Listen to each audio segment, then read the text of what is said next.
మూసీ నదిలో హానికర కెమికల్స్ ను డంపింగ్ చేస్తూ ఉండగా స్థానికులు పట్టుకున్నారు. లంగర్ హౌస్ లో బాపు ఘాట్ వద్ద అర్ధరాత్రి 2 ట్యాంకర్లను పట్టుకుని పోలీసులకు అప్పగించారు. వాటర్ ట్యాంకర్ల ముసుగులో కెమికల్ ఫార్మా వ్యర్థాలను తీసుకొచ్చి బాపు ఘాట్ వద్ద మూసీ నదిలో కలుపుతున్న అక్రమార్కులను అడ్డుకున్నారు స్థానికులు. బాలనగర్, షాద్నగర్, కొత్తూరు ప్రాంతాల్లో ఉన్న కంపెనీల నుంచి రసాయన వ్యర్థాలను తీసుకొచ్చి ఇలా మూసీలో కొంతకాలంగా కల్పిస్తున్నారు. మూసీ కాలువలో డిస్పోజ్ చేసేందుకు ప్రత్యేకంగా మ్యాన్ హోల్ కూడా ఏర్పాటు చేస్తున్నారు.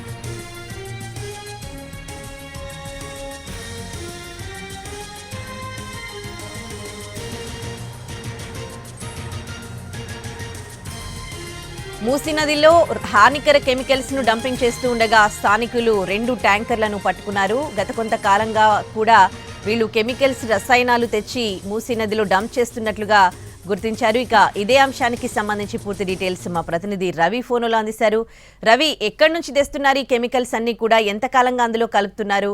మామూలుగా కెమికల్ ఫ్యాక్టరీలు ఇవన్నీ అంటే వాటికి సంబంధించి సపరేట్గా ఉంటుంది కదా, వాళ్ళు అక్కడే ఏర్పాటు చేసుకోవాల్సి ఉంటుంది. దీనికి సంబంధించి పూర్తి డీటెయిల్స్ ఏంటి రవి? సురేష్, ముఖ్యంగా నిన్న అర్ధరాత్రి పట్టుకున్నటువంటి ట్యాంకర్లు మాత్రం అటు షాద్నగర్, కొత్తూరు, బాలనగర్ ఈ 3 ప్రాంతాలకు సంబంధించినటువంటి కంపెనీల నుంచి వచ్చినట్లుగా గుర్తించారు. దాదాపు కొన్నేళ్లుగా ఈ తతంగం అంతా నడుస్తోంది. రీసెంట్ గా కార్తీక మాసం కావడంతో చాలా మంది నదుల సమీపంలో పూజలు నిర్వహిస్తుంటారు, నదుల సమీపంలో దీపాలను పెడతా ఉంటారు. ఎప్పటి నుంచో జరుగుతున్నటువంటి క్రమంలో ఈసారి కార్తీక మాసంలో దీపాలు పెట్టేందుకు వెళ్ళినటువంటి అక్కడ స్థానికులు పెద్ద ఎత్తున దుర్వాసనలు రావడం, అక్కడ వాటర్ అంతా కూడా పొల్యూట్ అయిపోయి ఉండడం, కెమికల్స్ కి సంబంధించినటువంటి ఆనవాళ్లు కనిపించడంతో స్థానికులు కొందరు కలిసి నిఘా పెట్టారు.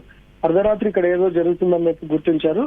అక్కడ ఉన్నటువంటి వాటర్ ట్యాంకర్లకు పాయింట్ దగ్గర వాటర్ ట్యాంకర్లను అడ్డుగా పెట్టి వాటర్ తరలిస్తున్నటువంటి నెపంలో ఈ కెమికల్ ట్యాంకర్లు అక్కడికి వచ్చి బాపుఘాట్ సమీపంలో ప్రత్యేక డంపింగ్ పాయింట్ ను కూడా ఏర్పాటు చేసుకున్నారు. ఒక మ్యాన్ హోల్ ను కూడా ఏర్పాటు చేసుకుని ఆ కెమికల్స్ అన్నింటినీ కూడా మూసీ కాలువలో డంప్ చేస్తా ఉన్నారు. వీళ్ళు కంపెనీస్ లో ఉన్నటువంటి వ్యర్థాలను ప్రభుత్వం కేటాయించినటువంటి డంపింగ్ లేదా డిస్పోజల్ పాయింట్ లో మాత్రమే వాటిని డంప్ చేయాల్సి ఉంటుంది. అలా కాకుండా వీళ్ళు నేరుగా తీసుకొని వచ్చి మూసీలో వీటిని డంప్ చేయడం ద్వారా ఎవరు గుర్తించర్లే అని అనుకున్నారు. కానీ ఇక్కడ డంప్ చేసుకున్నటువంటి తర్వాత వాటర్ అంతా కింది దాకా వెళ్తుంది, ఆల్మోస్ట్ నల్గొండ వరకు వెళ్తుంది. మూసీ పరివాహక ప్రాంతంలో చాలా మంది కూడా కూరగాయలను కూడా పండిస్తూ ఉంటారు, కొంతమంది ఆకుకూరలను కూడా పండించేటటువంటి వాళ్ళు ఉంటారు. ఈ కెమికల్ వాటర్ అంతా కూడా అటువైపుగా సప్లై అవుతుంది. ఇప్పటికే ప్రభుత్వం కూడా ప్రతిష్టాత్మకంగా మూసీ ప్రక్షాళన కూడా అని చెప్తోంది. కానీ కొందరు కేటుగాళ్ళు ఇట్లాంటి అక్రమంగా ట్యాంకర్లను తరలించడం, అక్రమంగా కెమికల్స్ కూడా డిస్పోజల్ చేయడాన్ని ఫస్ట్ టైం గా గుర్తించారు. కేవలం ఇక్కడ బాపుఘాట్ పాయింట్ వద్దనే కాకుండా మూసీ పరివాహక ప్రాంతంలో మూసీ కాలువ వెంబడి కూడా ఇంకా ఎక్కడైనా డిస్పోజల్ చేస్తున్నారా అనే దానిపైన కూడా పోలీసులు ప్రత్యేక దృష్టి పెట్టారు. ప్రస్తుతానికైతే 2 ట్యాంకర్లను పట్టుకున్నప్పటికీ వాళ్ళు చెప్తున్నటువంటి ప్రకారం దాదాపు కొన్నేళ్లుగా వీళ్ళు డంప్ చేస్తున్నామని పోలీసుల దగ్గర ఒప్పుకున్నట్లుగా తెలుస్తుంది. సో ఏ కంపెనీలకు సంబంధించినటువంటి ట్యాంకర్లు వస్తా ఉన్నాయి, ఎన్నేళ్లుగా కలుపుతా ఉన్నారు, కేవలం అటు బాలనగర్, కొత్తూరు, షాద్నగర్ ప్రాంతాలు కాకుండా సిటీలో ఉన్నటువంటి జీడిమెట్ల పరిసర ప్రాంతాల్లో కూడా చాలా కంపెనీలు ఉన్నాయి, అక్కడి నుంచి కూడా వస్తున్నాయనే దానిపైన ప్రస్తుతం పోలీసుల విచారణ కొనసాగుతోంది.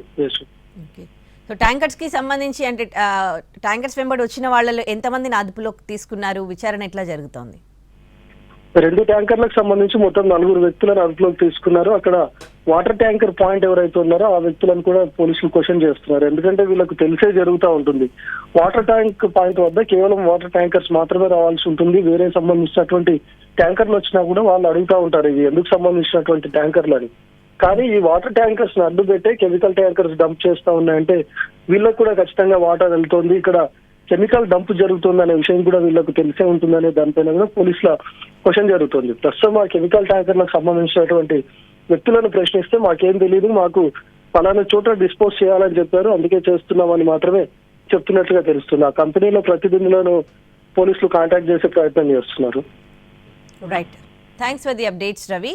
మూసీ నదిలో హానికర కెమికల్స్ ను డంపింగ్ చేస్తూ ఉండగా స్థానికులు 2 ట్యాంకర్లను పట్టుకున్నారు. ఆ ట్యాంకర్ వెంబడి వచ్చిన 4గురిని అదుపులోకి తీసుకున్నారు పోలీసులు, వారిని విచారిస్తూ ఉన్నారు. బాపు ఘాట్ వద్ద అర్ధరాత్రి 2 ట్యాంకర్లను పట్టుకుని పోలీసులకు అప్పగించారు స్థానికులు.